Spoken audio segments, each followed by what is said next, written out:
Subscribe மற்றும் bell ஐக்கானை press பண்ணிங்க அப்படின்னா எங்கள் வீடியோஸோட நோட்டிஃபிகேஷன் உடனுக்குடனே கிடைக்கும்.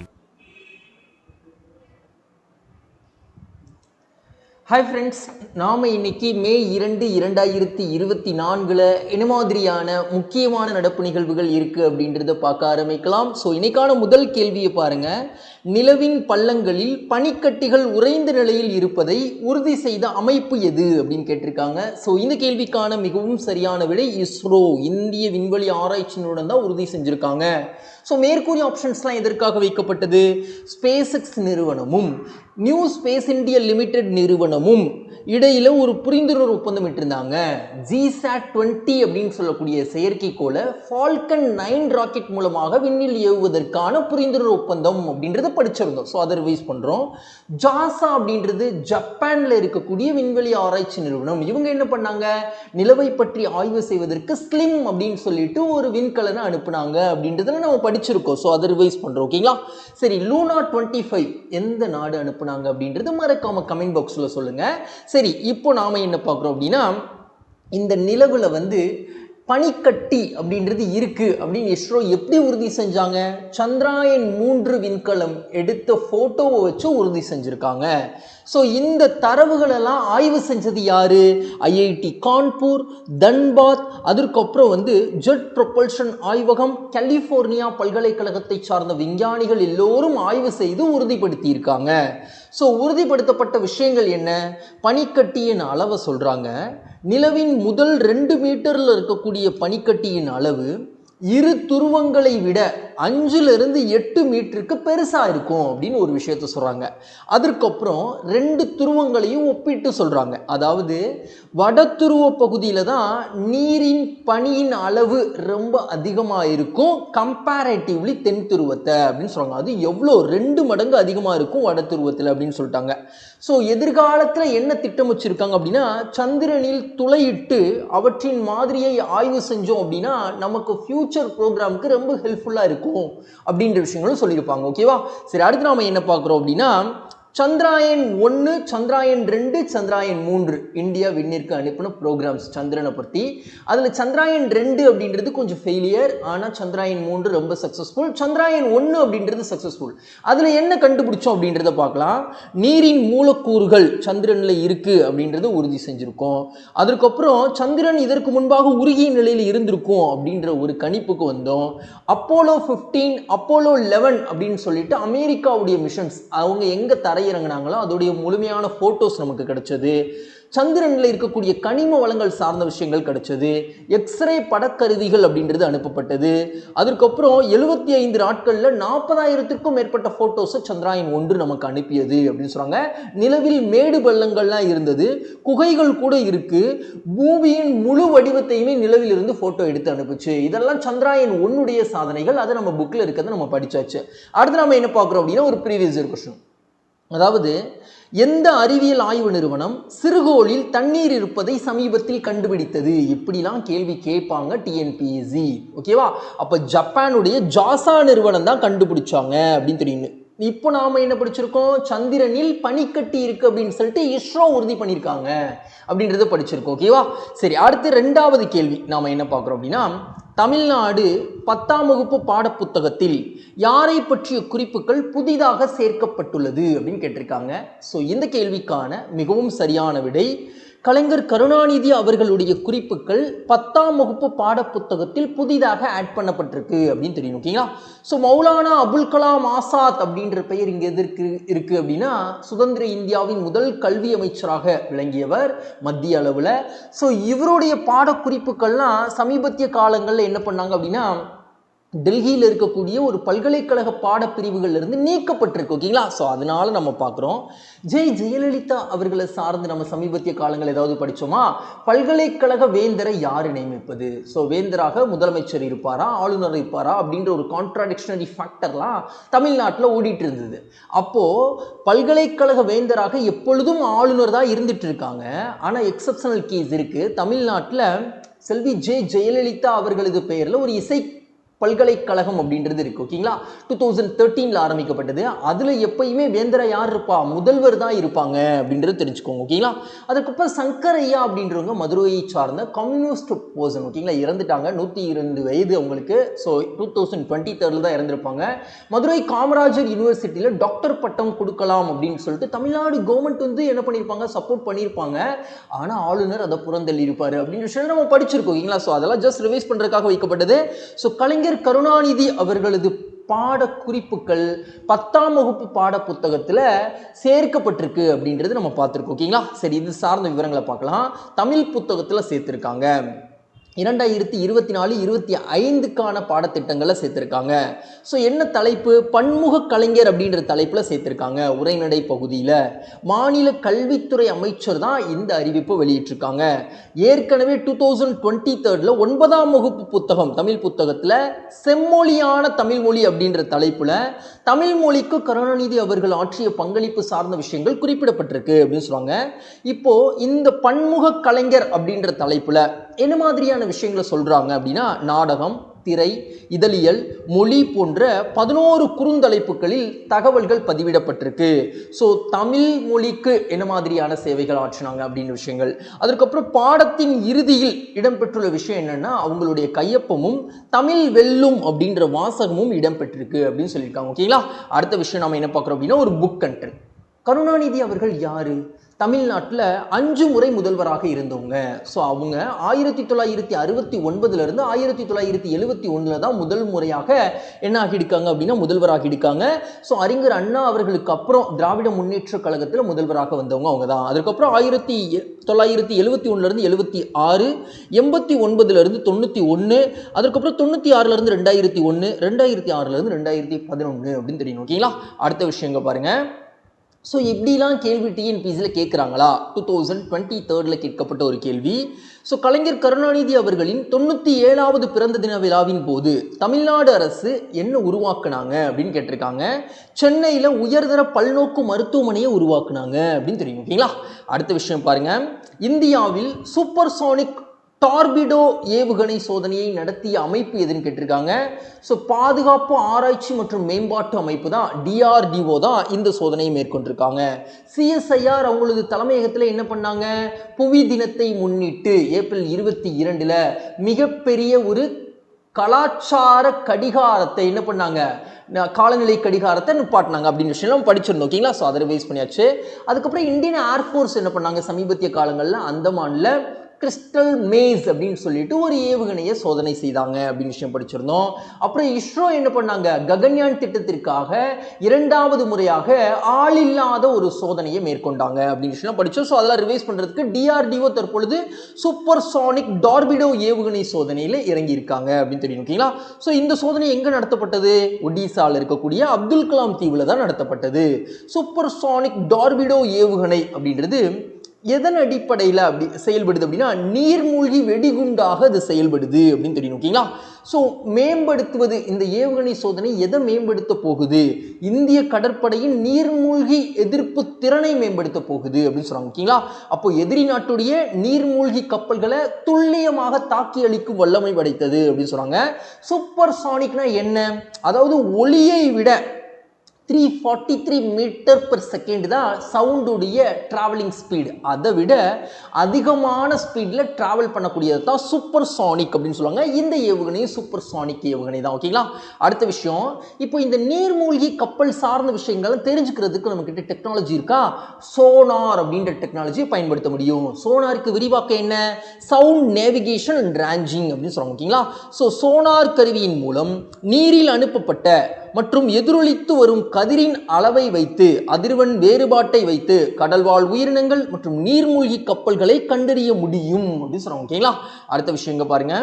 இந்தியாவில் முதல் முறையாக ரூபாய் 2 லட்சம் கோடியை தாண்டி வசூல் வந்த வரியை தேர்வு செய்க அப்படின்னு கொடுத்துட்டாங்க. அப்போ இந்தியாவில் 2 லட்சம் கோடிக்கும் மேல ஒரே மாசத்துல ஒரு வரி வசூல் செய்து கொடுத்திருக்கு. அது என்ன வரின்னு கேட்டிருக்காங்க, ஜிஎஸ்டி, சரக்கு மற்றும் சேவை வரி அப்படின்னு தெரியும். ஓகேங்களா, ஸோ நேர்முக வரியை பொறுத்த வரைக்கும் இந்தியாவில் எந்த வரிகள் மூலமாக அதிகமான வருவாய் கிடைக்குது அப்படின்னா, ஒன்று கார்பரேட் வரி, இன்னொன்று வருமான வரி அப்படின்னு தெரியும். ஓகேங்களா, ஸோ இந்த சரக்கு மற்றும் சேவை வரிக்கு முன்பாக நாம என்ன வரி வச்சிருந்தோம்?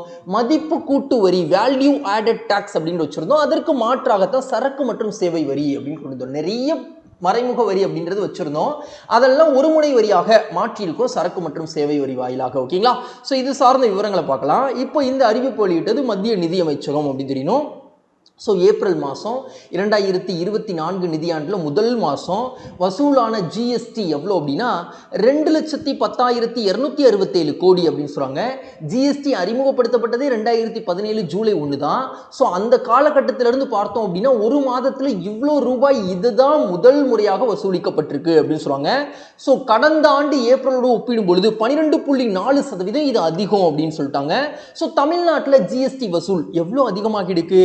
ஒரு மாசத்துல 12,210 கோடி அப்படின்னு சொல்றாங்க. கடந்த ஆண்டை கம்பேர் பண்ணும்பொழுது 6% வளர்ச்சி தான் அப்படின்னு சொல்றாங்க. ஸோ அதிகமான வளர்ச்சி எந்த மாநிலத்தில் கிடைச்சிருக்கு? நம்ம 6% வளர்ச்சின்ற மாதிரி 52% வளர்ச்சி வடகிழக்கு மாநிலமாகிய மிசோரம்ல கிடைச்சிருக்கு ஜிஎஸ்டி வசூலை பொறுத்த வரைக்கும் தெரியும். ஓகேங்களா? ஸோ அதுக்கப்புறம் இந்த ஜிஎஸ்டி டாக்ஸ் அப்படின்றது இப்போ கொண்டு வரப்பட்டிருந்தாலும் ரொம்ப பல நெடுங்காலத்துக்கு முன்பாக கௌடில்யர் எழுதிய அர்த்த சாஸ்திரத்திலேயே இந்த வரிமுறைகள் சார்ந்த விஷயங்கள்லாம் பேசப்பட்டிருந்தது. ஸோ மறைமுக வரிகளுடைய நவீன வரலாறு 20ஆம் நூற்றாண்டு முற்பகுதியிலேயே தொடங்கிருச்சு அப்படின்னு சொல்றாங்க. ஸோ மத்திய கலால் வரி அப்படின்றது விதிக்கப்பட்டது. தேசிய அளவில் மத்திய கலால் வரினா மாநில அளவில் விற்பனை வரி அப்படின்றது வச்சிருந்தாங்க. ஸோ 2003ஆம் ஆண்டுல ஹரியானா மாநிலத்தில் தான் முதல்ல வேல்யூ ஆடட் டாக்ஸ் மதிப்பு கூட்டு வரி அப்படின்றத கொண்டு வராங்க. ஸோ அதற்கப்புறம் என்ன பண்ணுறாங்க அப்படின்னா 2005 24 மாநிலங்கள் மற்றும் யூனியன் பிரதேசங்கள் அதை பின்பற்ற ஆரம்பிச்சாங்க. அதுக்கப்புறம் எல்லாருமே எப்படி விற்பனை வரியிலிருந்து மதிப்பு கூட்டு வரிக்கு போனாங்களோ அது மாதிரி மதிப்பு கூட்டு வரியிலிருந்து எதற்கு போயிட்டாங்க? ஜிஎஸ்டிக்கு போயிட்டாங்க. 2017 அமல்படுத்தப்பட்டது. ஆரம்பத்தில் ஜிஎஸ்டி மசோதா ஒரு முனை மற்றும் தேசிய அளவிலான சரக்கு மற்றும் சேவை வரியாக சொல்லப்பட்டிருந்தாலும் இப்போ 3 அளவில் ஜிஎஸ்டி அப்படின்றது வசூல் பண்ணப்படுது. Central GST, state GST, integrated GST அப்படின்னு தெரியும். ஓகேங்களா? ஸோ இதோடைய நோக்கமே ஒரு வரி ஒரு சந்தை ஒரு தேசம் அப்படின்னு தெரியும். ஓகேங்களா? அடுத்த விஷயம் பாருங்க. இப்போ ஜிஎஸ்டிக்குள்ள உள்ளடங்கிய வரிகள் எது அப்படின்னு தெரியணும். ஸோ இதுக்கான ஆன்சர் என்ன? கலால் வரி உள்ளடக்கப்பட்டிருக்கு, பொழுதுபோக்கு வரி உள்ளடக்கப்பட்டிருக்கு, விற்பனை வரி உள்ளடக்கப்பட்டிருக்கு அப்படின்னு தெரியும். ஓகேங்களா? அடுத்த விஷயம், நோய் தடுப்புக்கான இன்றியமையாத திட்டத்தை கொண்டு வந்த சர்வதேச அமைப்பு எது அப்படின்னு கேட்டிருக்காங்க. உலக சுகாதார நிறுவனம் தான் கொண்டு வந்தாங்க. உலக வானிலை அமைப்பு சமீபத்திய காலங்களில் சொன்னாங்க 2023 ஒரு லானினா வருஷமாக அமையும் அப்படின்றத சொல்லியிருந்தாங்க. அதுக்கப்புறம் 2023 தான் இருக்கிறதுலேயே ரொம்ப வார்மஸ்ட் இயர், ரொம்ப வெப்பமான ஆண்டு அப்படின்னு சொல்லியிருந்தாங்க. ஐநா பொதுச்சபையில் பாலஸ்தீனத்தை உறுப்பினராக கொண்டு வரணும்னு சொல்லிட்டு ஒரு தீர்மானம் கொண்டு வந்தாங்க. ஆனால் வீட்டோ போர்ஸை யார் யூஸ் பண்ணியிருப்பா? அமெரிக்கா யூஸ் பண்ணி அதை ரத்து செஞ்சாங்க பாதுகாப்பு சபையில். ஓகேங்களா? ஸோ அதுக்கப்புறம் உலக வங்கியின் இந்திய வம்சாவளியை சார்ந்த முதல் தலைவர்னு யார் சொன்னா? அஜய் பங்கா அப்படின்னு சொல்லணும். ஓகேங்களா? சரி, இப்போ உலக சுகாதார நிறுவனம் இன்றியமையாத திட்டத்தை கொண்டு வந்தவங்க அப்படின்னு தெரிஞ்சுக்கோ. இது இப்பதான் கொண்டு வந்தாங்களா? இல்லை, பல நூறு, அதாவது 50 வருஷத்துக்கு முன்னாடியே கொண்டு வந்துட்டாங்க. ஸோ எசென்சியல் ப்ரோக்ராம் ஆஃப் இம்யூனைசேஷன்ஸ் அப்படின்னு சொல்லுவாங்க. 1974 கொண்டு வந்திருக்காங்க. 2024 அப்படின்றது இந்த ப்ரோக்ராம் கொண்டு வரப்பட்டு 50 ஆண்டுகள் நிறைவுற்றதை நினைவு கூறும் விதமாக தான் நாம இன்னைக்கு இதை பார்த்துட்டு இருக்கோம். ஸோ தேசிய நோய் தடுப்பு திட்டம் ஒவ்வொரு நாடுகளையும் கொண்டு வருவதற்கு காரணமாக அமைந்ததுதான் இந்த இன்றியமையாத நோய் தடுப்புக்கான திட்டம் உலக சுகாதார நிறுவனம் கொண்டு வந்தது. ஸோ அதற்கப்புறம் என்ன சொல்றாங்க அப்படின்னா, தடுப்பூசி திட்டத்தை வலுப்படுத்துதல் மற்றும் விநியோகம் செய்வதுதான் இந்த திட்டத்துடைய நோக்கம். இந்தியாவில் இந்த இபிஐ, அதாவது எசென்சியல் ப்ரோக்ராம் ஆஃப் இம்யூனைசேஷன்ஸ் எப்போ கொண்டு வந்தாங்க அப்படின்னா 1978 கொண்டு வந்தாங்க. இது பிற்காலத்தில் என்ன பண்ணப்படுது அப்படின்னா பெயர் மாற்றம் செய்யப்படுகிறது, உலகளாவிய நோய் தடுப்பு திட்டமாக மாற்றப்படுகிறது. ஸோ இந்த திட்டத்தின் கீழே 11 வகையான நோய்களுக்கு தடுப்பூசியை இந்தியா வழங்கிட்டு இருக்காங்க. ஸோ 2024 இந்த திட்டம் கொண்டு வரப்பட்டு 50 ஆண்டுகள் நிறைவுற்றது. அதை நினைவு கூறும் விதமாக தான் இந்த விஷயத்தை நம்ம படிச்சிருக்கோம். அடுத்த விஷயம் இங்க பாருங்க. தடுப்பூசி இடுதல் நிகழ்வை முதல்ல அறிமுகப்படுத்தினது எட்வர்ட் ஜென்னர் அப்படின்னு தெரியணும். உலக சுகாதார நிறுவனம் சொல்றாங்க, மனித குலத்துல பெரியம்மை அப்படின்ற நோய் ஜென்னர் அவர்களது தடுப்பூசி மூலமாக முழுவதும் அளிக்கப்பட்டுள்ளது அப்படின்னு சொல்லிட்டாங்க. ஓகேங்களா? அடுத்த விஷயம், ஒரு ப்ரீவியஸ் கொஸ்டின் பார்க்குறோம். ஸோ கரோனா காலகட்டத்தில் இந்தியாவில் முதல் உள்நாட்டு COVID-19 தடுப்பூசி அப்படின்னு என்ன சொல்லணும்? கோவேக்சின் அப்படின்னு சொல்லணும். ஆனால் இந்தியாவில் அதிகமாக பயன்படுத்தப்பட்ட தடுப்பூசி கரோனா காலகட்டத்தில் கோவிட்ஷீல்டு அப்படின்னு படிச்சிருக்கோம். ஓகேங்களா? அடுத்த விஷயம் பாருங்க. இந்திய புதுப்பிக்கத்தக்க எரிசக்தி மேம்பாட்டு முகமை IREDA Indian renewable energy development agency என்ன வகையான அந்தஸ்தை தற்பொழுது பெற்றிருக்கு அப்படின்னு கேட்டிருக்காங்க. நவரத்னா அப்படின்ற அந்தஸ்தை பெற்றிருக்கு. ஸோ இந்தியாவுடைய பொதுத்துறை நிறுவனங்களுக்கு 3 விதமான அந்தஸ்துகளை கொடுப்பது வழக்கமான விஷயம். ஒன்று மினிரத்னா, இன்னொன்று மகாரத்னா, இன்னொன்று நவரத்னா. இந்த நவரத்னா அந்தஸ்தை தான் இப்போ IREDA அமைப்பு பெற்றிருக்காங்க. ஸோ நவரத்னா நிலை அப்படின்றது இந்தியாவின் மத்திய பொதுத்துறை நிறுவனங்களுக்கு அளிக்கப்படக்கூடிய ஒரு அங்கீகாரம். இது 1997 கொடுக்கப்பட்டு வந்துட்டு இருக்கு. ஸோ இந்த நவரத்னா நிலையை அடையணும் அப்படின்னா அவங்க முதல்ல மினிரத்னா 1ஆம் நிலையில இருக்கணும். 3 ஆண்டுகள் சிறந்த மதிப்பீடு பெற்ற நிறுவனமாக இருக்கணும். நிகர லாபம் மற்றும் மதிப்புகள்ல சிறந்து விளங்கணும். ஸோ அப்படிப்பட்ட நிறுவனங்களுக்கு தான் என்ன பண்ணுவாங்க அப்படின்னா நவரத்னா அந்தஸ்து கொடுப்பாங்க. சரி, அது கிடைப்பதனால என்ன நன்மை அப்படின்னா அரசு அனுமதியின்றி ஒரு திட்டத்தில் 1000 கோடி ரூபாய் வரைக்கும் என்ன பண்ண முடியும் அப்படின்னா முதலீடு செய்ய முடியும். அவங்களுக்கு செயல்பாட்டு சுதந்திரம் கிடைக்கும். இந்த IREDA இப்ப நவரத்னா அந்தஸ்து பெற்றிருக்காங்களே, இவங்க எப்போ ஆரம்பிக்கப்பட்டவங்க அப்படின்னா 1956 ஆரம்பிக்கப்பட்டவங்க. ஸோ இவங்க ரிசர்வ் பேங்க் ஆஃப் இந்தியாவில் வங்கி அல்லாத நிதி நிறுவனமாக பதிவு செஞ்சிருக்காங்க அப்படின்னு தெரியணும். ஸோ புதுப்பிக்கத்தக்க ஆற்றல் திறனை மேம்படுத்துவது தான் இந்த IREDA நோக்கம் அப்படின்னு தெரியும். ஓகேங்களா? அடுத்த விஷயங்க பாருங்க. அது என்னப்பா, நான் பேங்கிங் ஃபினான்சியல் இன்ஸ்டிடியூஷன் இப்படி தானே RBIயில் அவங்க பதிவு செஞ்சுருக்காங்க. ஸோ இது 2 முறையாக சொல்ல முடியும். ஒன்று நிறுவனம் அப்படின்னு சொல்லலாம், இன்னொன்று கம்பெனி அப்படின்னு சொல்லலாம். ஓகேங்களா? நான் பேங்க் ஃபினான்சியல் இன்ஸ்டிடியூஷன் அப்படின்னு சொல்லலாம், நான் பேங்கிங் ஃபினான்சியல் கம்பெனிஸ் அப்படின்னு சொல்லலாம். இப்போ பொதுத்துறையினுடைய இந்த கம்பெனிஸ் வாயிலாக பதிவு செஞ்சுருப்பாங்க. ஸோ இந்த ஃபினான்சியல் இன்ஸ்டிடியூஷன் அதாவது இருக்காங்கல்ல வங்கி அல்லாத நிதி நிறுவனங்கள், ஸோ இவங்களுக்கு முழுமையான வேலை அப்படின்றது முழு வங்கிக்கான உரிமம் அப்படின்றது இவங்களுக்கு கொடுக்க மாட்டாங்க. ஸோ RBIயோட கண்காணிப்பில் இவங்க இருக்க மாட்டாங்க. ஸோ நிதி பரிமாற்றங்களை மேற்கொள்வாங்க. என்ன பண்ணுவாங்க, டெபாசிஷனை வாங்குவாங்க, கடன் கொடுப்பாங்க. ஸோ இவங்களுடைய பிரதான நோக்கமே இதுதான். அப்போது இது என்ன சொல்கிறாங்க அப்படின்னா கடன் பெற்று கடன் வழங்குகின்றது அப்படின்னு சொல்லிட்டாங்க. ஸோ பண அங்காடியிலும் மூலதன அங்காடியிலும் செயல்படக்கூடியவங்க தான் நான் பேங்கிங் ஃபினான்சியல் இன்ஸ்டிடியூஷன் அப்படின்னு சொல்லிட்டாங்க. ஓகேங்களா? ஸோ அதுக்கப்புறம் இங்கே பாருங்கள், ஒரு 4 கம்பெனிஸ் கொடுத்துட்டு எது பொதுத்துறை நிறுவனம் அல்ல அப்படின்லாம் கேட்டிருக்காங்க. ஸோ டிஸ்கோ அப்படின்னா Tata iron steel and company, இது பொதுத்துறை நிறுவனம் கிடையாது, அது தனியார் துறை நிறுவனம். ஓகேங்களா? அடுத்த விஷயம், தெரு வியாபாரிகள் வாழ்வாதாரத்தை பாதுகாத்தல் மற்றும் தெருவோர வியாபாரத்தை ஒழுங்குபடுத்துதல் சட்டம் நிறைவேற்றப்பட்ட ஆண்டு எது அப்படின்னு கேட்டிருக்காங்க. ஸோ இதற்கான ஆன்சர் என்ன அப்படின்னா 2014 நிறைவேற்றப்பட்டது. தற்பொழுது 10 ஆண்டுகள் நிறைவுற்றிருக்கு. மே 1 தான் இந்த சட்டத்தை இந்தியாவில் நடைமுறைப்படுத்தினாங்க. ஸோ 10 ஆண்டுகள் நிறைவுற்றதுனால இந்த சட்டத்தை நாம் நினைவு கூர்ந்துக்கிறோம். ஸோ 2018 கொண்டு வரப்பட்ட திட்டம் சமீபத்திய காலங்களில் படித்தோம், ஆயுஷ்மான் பாரத் திட்டம் அப்படின்றது படித்தோம். ஓகேங்களா? ஆயுஷ்மான் பாரத் திவாஸ் தினம் அப்படின்னா ஏப்ரல் 30 படித்தோம்ல, ஸோ அதை ஞாபகப்படுத்திக்கிறோம். 1860 கொண்டு வரப்பட்ட இந்திய தண்டனை சட்டத்தை மாற்றி இப்போ என்ன பண்றாங்க, பாரதிய நியாய சங்கீதா அப்படின்னு சொல்லிட்டு புதிய சட்டத்தை நிறைவேற்றிருக்காங்க. ஜூலை 1 நடைமுறைக்கு வரப்போகுது அப்படின்னு விஷயம் படிச்சிருந்தோம். ஓகேங்களா? அதுக்கப்புறம் 2020 இந்த சாலையோர வியாபாரிகளின் வாழ்வாதாரத்தை மேம்படுத்தும் விதமாக கடன் கொடுக்கக்கூடிய ஒரு திட்டம் கொண்டு வந்தாங்க. அதுதான் வந்து ஸ்வாநிதி திட்டம் அப்படின்றத நம்ம படிச்சிருப்போம். ஓகேங்களா? ஸோ அதை ரிவைஸ் பண்றோம். சரி, அடுத்து இப்போ இந்த 2014 கொண்டு வரப்பட்ட தெருவோர வியாபாரிகள் வாழ்வாதாரத்தை பாதுகாக்கக்கூடிய சட்டம் சார்ந்த விஷயங்களை பார்க்கலாம். ஸோ மே 1 நடைமுறைப்படுத்தினாங்க. ஸோ சட்டத்துடைய நோக்கமே தெருவோர வியாபாரிகளின் உரிமைகளை சட்டப்பூர்வமாக்குவது, விற்பனையை பாதுகாப்பது மற்றும் ஒழுங்குபடுத்துவது. ஸோ என்ன மாதிரியான செயல்பாடு இந்த சட்டத்தின் மூலமாக உட்புகுத்துறாங்க அப்படின்னா விற்பனை சான்றிதழ் வழங்குறது, நகர விற்பனை குழுக்கள் அமைப்பது, அதுல பெண்கள் 33% இடம் வகிக்கும் வகையில் அமைப்பது, சிவில் நீதிபதி தலைமையில் ஒரு குறை தீர்ப்பு மன்றம் அப்படின்றது அமைப்பது, 5 வருஷத்துக்கு ஒரு முறை தெருவோர வியாபாரிகள் பற்றிய கணக்கெடுப்பு எடுப்பது தான் இந்த சட்டத்தில் சொல்லப்பட்ட விஷயங்கள் அப்படின்னு சொல்றாங்க. ஓகேங்களா? ஸோ இப்போ நாம நுகர்வோர் சார்ந்த சில சட்டங்களை நாம ரிவைஸ் பண்ண போறோம் நம்ம புக்ல இருந்து.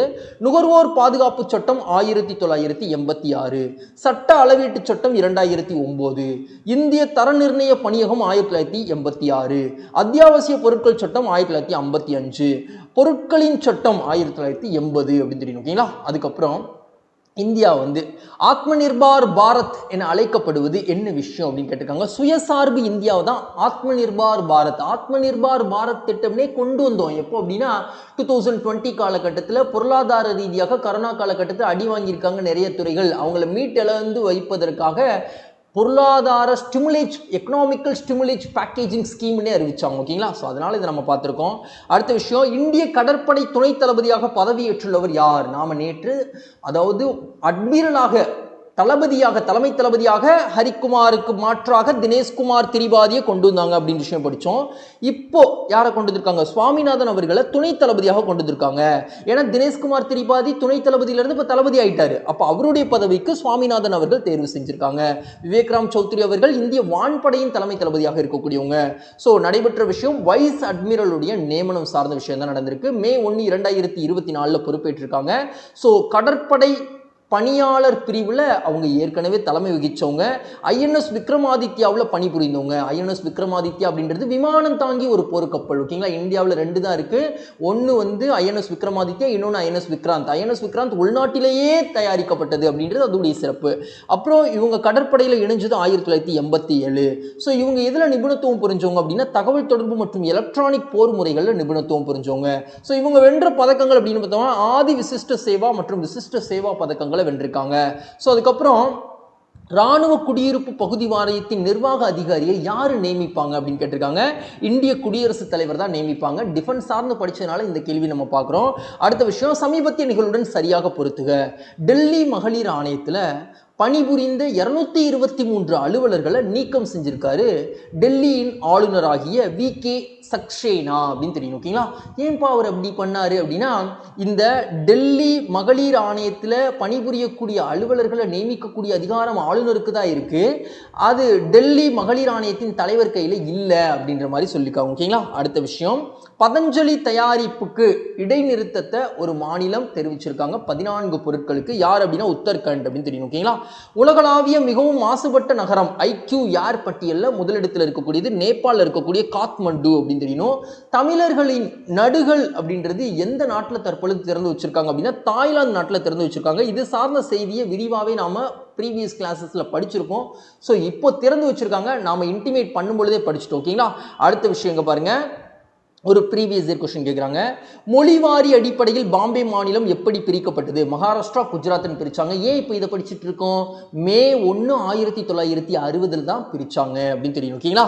ஸோ அதனால பார்த்துட்டு இருக்கோம். அடுத்த விஷயம், கீழ்கண்டவற்றுள் எது கவர்னரின் அதிகாரம் இல்லை? ராஜதந்திர மற்றும் இராணுவ அதிகாரங்கள் அப்படின்றது கவர்னருக்கு கிடையாது அப்படின்னு தெரியும். ஓகேங்களா? அடுத்த விஷயம், மேட்ரிட் ஓபன் டென்னிஸ் போட்டியில் ரஃபேல் நாடால், ஓகேங்களா, ஸோ ரஃபேல் நாடால் எத்தனை முறை சாம்பியன் பட்டம் வென்றுள்ளார்? 5 முறை சாம்பியன் பட்டம் வென்றிருக்கார். 2005, 2010, 2013, 14, 17 காலகட்டத்திலலாம் வென்றிருக்காரு. ஓகேங்களா? ஸோ 22 முறை கிராண்ட்ஸ்லாம் பட்டம் வென்றவர். அதிக முறை கிராண்ட்ஸ்லாம் பட்டம் வென்றவர் டென்னிஸ்ல யார் அப்படின்னா நோவக் ஜோகோவிக் அப்படின்னு தெரியணும். ஸோ 3வது அதிகமாக இருக்கக்கூடியவர் ரோஜர் ஃபெடரர் அப்படின்னு தெரியணும். ஓகேங்களா? ஸோ ஏன் இப்போ இவரை பற்றி படிச்சுட்டு இருக்கோம் அப்படின்னா இவர் கலந்து கொள்ளக்கூடிய கடைசி மேட்ரிட் ஓப்பன் டென்னிஸ் போட்டியாக இது பார்க்கப்படுகிறது.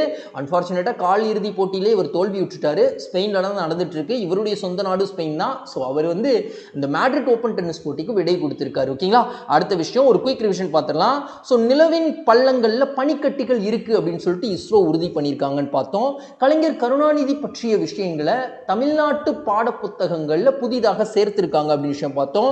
சூப்பர்சானிக் டிராடிட்டோ ஏவுகணை சோதனை அப்படின்றத DRDO விஞ்ஞானிகள் உட்புகுத்தியிருக்காங்க அப்படின்னு விஷயம் பார்த்தோம்.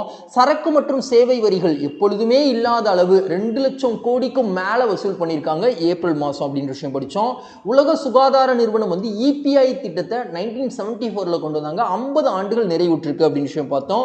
ஸோ நவரத்னா அப்படின்ற அந்தஸ்து யாருக்கு கிடைச்சிருக்கு? IREDAக்கு கிடைச்சிருக்கு அப்படின்னு விஷயம் பார்த்தோம். தெரு வியாபாரிகளை பாதுகாக்கும் விதத்தில் சட்டம் நிறைவேற்றப்பட்டது 2014 அப்படின்னு விஷயம் பார்த்தோம். இந்திய கடற்படை துணை தளபதியாக தற்பொழுது நியமிக்கப்பட்டவர் யாரு அப்படின்றத கமெண்ட் பாக்ஸ்ல சொல்லுங்க. டெல்லி மகளிர் ஆணையத்தில் பணிபுரிந்த 223 பேரை பதவி நீக்கம் செய்தது டெல்லியின் ஆளுநர் அப்படின்னு விஷயம் பார்த்தோம். ஸோ ரஃபேல் நாடால் இருக்காங்கல்ல, ஸோ இவங்க வந்து மேட்ரிட் ஓப்பன் டென்னிஸ் போட்டியை 5 முறை ஜெயிச்சிருக்காங்க அப்படின்னு தெரியும். ஓகேங்களா?